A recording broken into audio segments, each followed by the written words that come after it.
Mary interview, October 15th, 2016.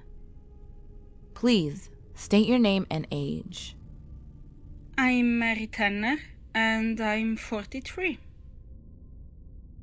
Thank you, Mary, for meeting with me. I'm sorry if I upset your daughter the other day. I hope she's doing okay. This whole ordeal has been very upsetting. Of course. I'll tell you what I told Claire. And that's if at any point you feel uncomfortable or wish to stop, then please let me know. And I'll turn off the recorder. Okay. Now, I'd like to go ahead and jump right in, if that's all right. How long have you been married to Jake? 25 years. And hopefully, we'll still be married 25 years from now. That's a strange thing to say. These events have really taken a toll on him. I can feel him drifting away from me. Why do you think that is? I think he blames himself for what happened. Because of what he did in the cornfield. Yes. And also because he's Ross's father. It's not easy seeing your little boy. Well, you've seen Ross. I've seen pictures, yes. If you were his father, how would you react? I'm afraid I'm unqualified to answer that. Sure. Now, the night everything went down. When everything came to a head, you were the one who saved Ross, weren't you? I pulled him out, yes.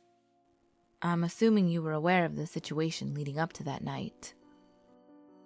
Are you talking about Clue? Yes. I had experienced things prior to that night, yes. Care to walk me through it? Well, the first time I noticed something was on a Sunday afternoon. This was a couple weeks before that awful night in the cornfield. I was preparing dinner and everyone was outside except for me. I remember standing by the window at the sink, and Jake was playing catch in the backyard with Ross. Claire was watching them and playing with her phone. Was the window open? Yes, I could hear them laughing. What happened then? Well, as I moved around the kitchen, I began to hear something. It was this clump, like something was shadowing my footsteps. Like, following you? Yeah, exactly like that. It was so close, too. I turned around expecting to see Jake or Claire, but there was nobody there. And that's when I felt this awful energy fill the room. It was like I had walked into a sauna and it became difficult to breathe. I went to the window and fanned myself. As I did, I heard that clumping sound follow me. It's hard to explain what that moment was like. I felt sick and it was like all the bad thoughts I had ever had returned back to me. I felt like at any second I would start crying. Did it eventually go away? The noise? Yes, but something happened first. I went to turn on the oven, and as I leaned down, I noticed something on the floor. I picked it up and saw that it was some of Ross's clay. He loves his clay and he keeps it in these little silk containers so it doesn't dry out. I was surprised to see it just out in the open. I'm sorry, but what does that have to do with anything? Hold on, I'm getting to that. When I picked it up, I felt the energy in the kitchen thicken, like there was something in there that wanted to hurt me. For some reason, I couldn't stop staring at the broom closet, like something was in there. What did you do? I balled up the clay and stuck it in a little plastic container for Ross. Then I went outside as quick as I could.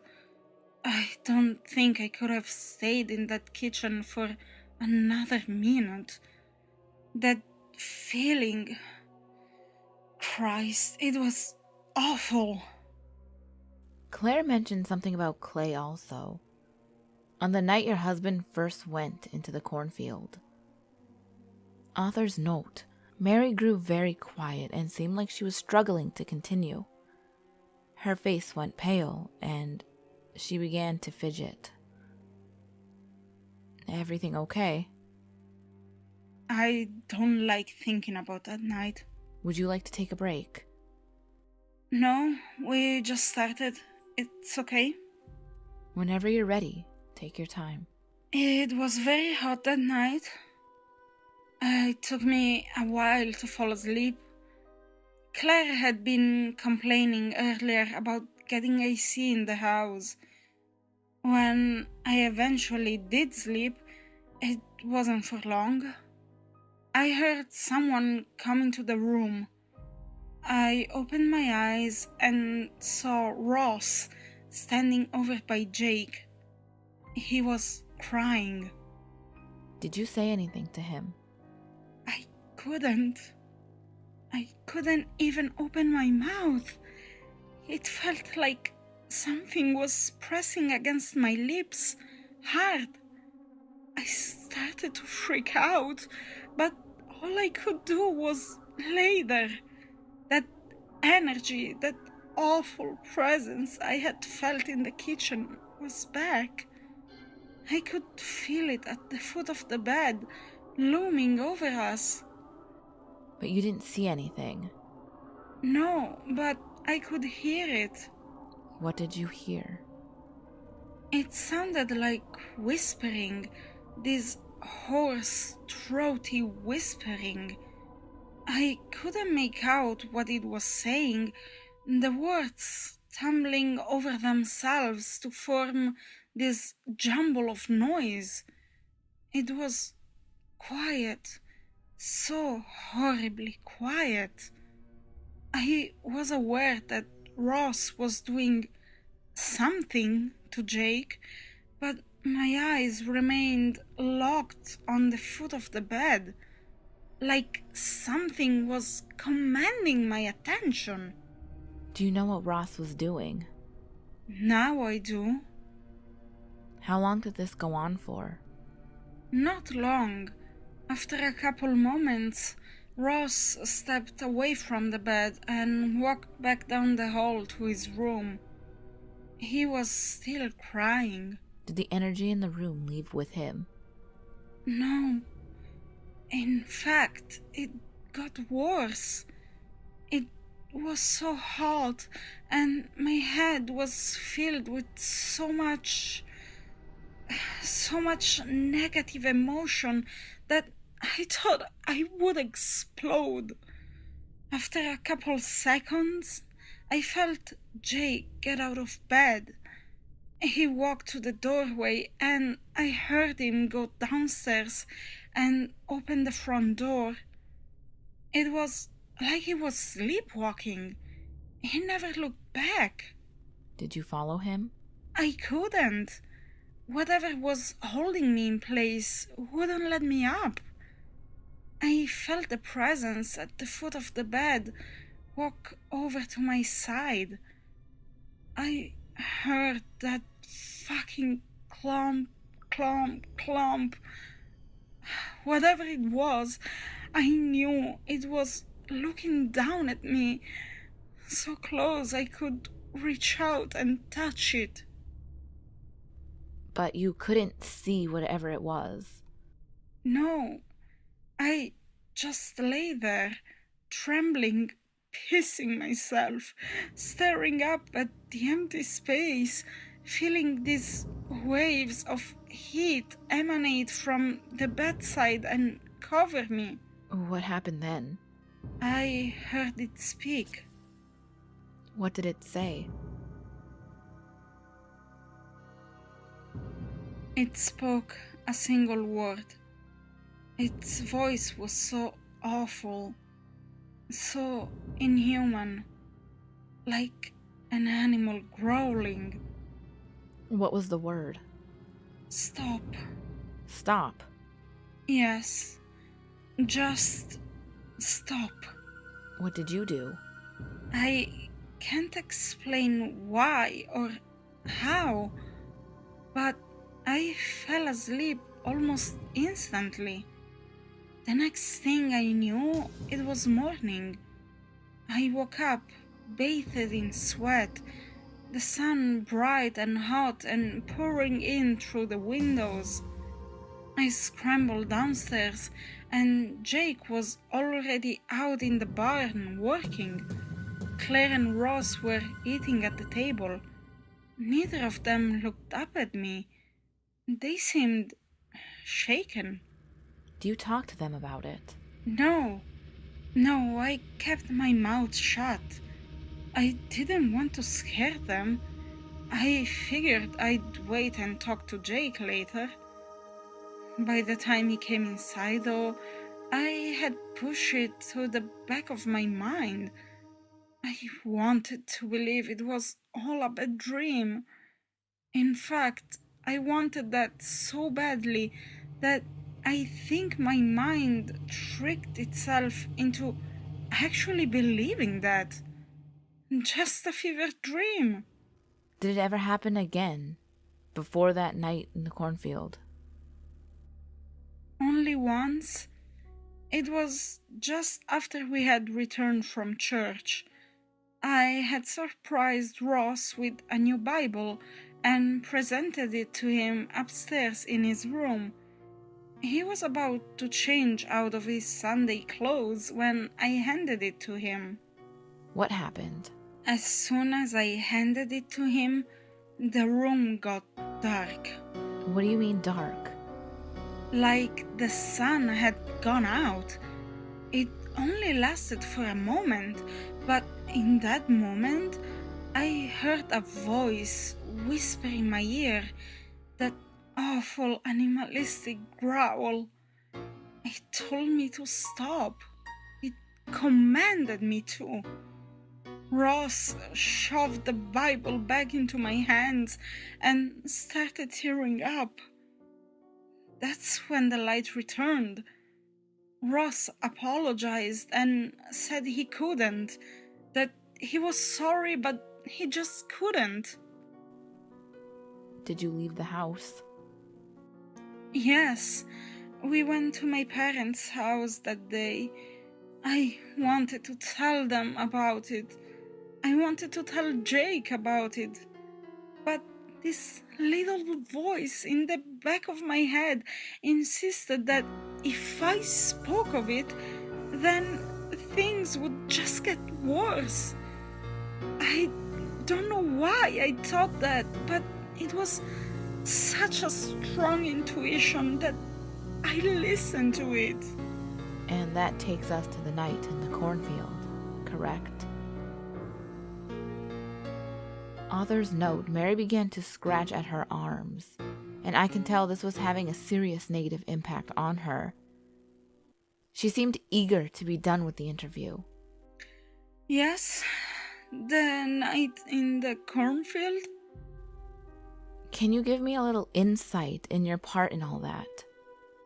I already told you about that. Could you expand on some of the details? I don't know if I can. We don't have to continue if you're feeling uncomfortable. I woke up alone in bed. Jake was gone. I could hear Ross screaming outside from the field. And when I say screaming, I mean screaming. I jumped out of bed and knew that something terrible was happening. I knew it had to do with that thing in our house.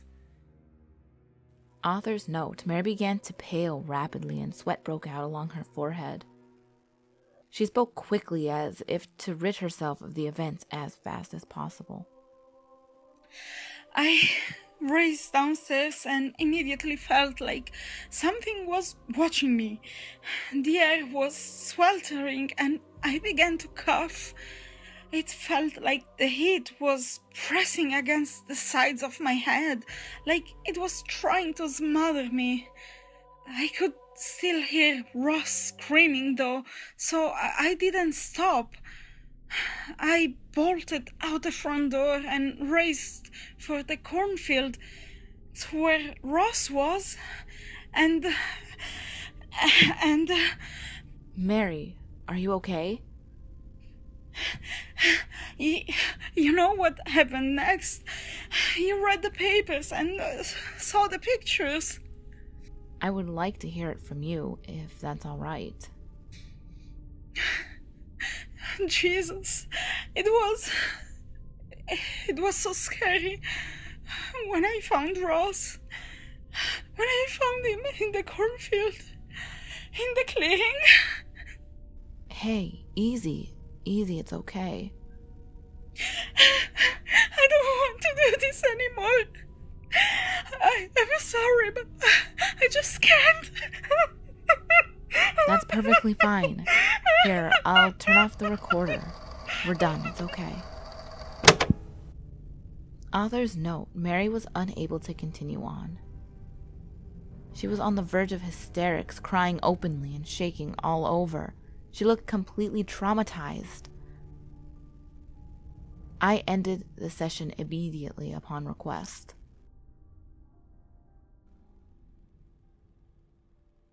Ghouls, you have to give it up for the Gothic Librarian. Her lines for Mary were fabulous. I love them so much. The emotion and the voice acting, it's so good. And for whatever reason, she only has like 1,000 subscribers. That's not okay. Go subscribe to her like right now. I'm gonna put the little annotation thing up there so you can just click it and go subscribe. But I'll also put her channel in the description. And along with subscribing to The Gothic Librarian, I would love for you to go check out the author who wrote this. There is 2 more parts to this, and they are so good. You guys, ghouls, this story is a fucking treat. I'm just going to tell you that right now. It's so good. So just hold out 2 more weeks and it'll be done. There'll be a part next week and one the week after that. So just look out for it. It's so good and it will slowly unravel and reveal itself to you on what is going on. But as always, ghouls, the last video will be on the top left. The next video will be on the bottom left. All my social medias are on the screen as well as in the description box below. And remember, there's always someone or something watching you.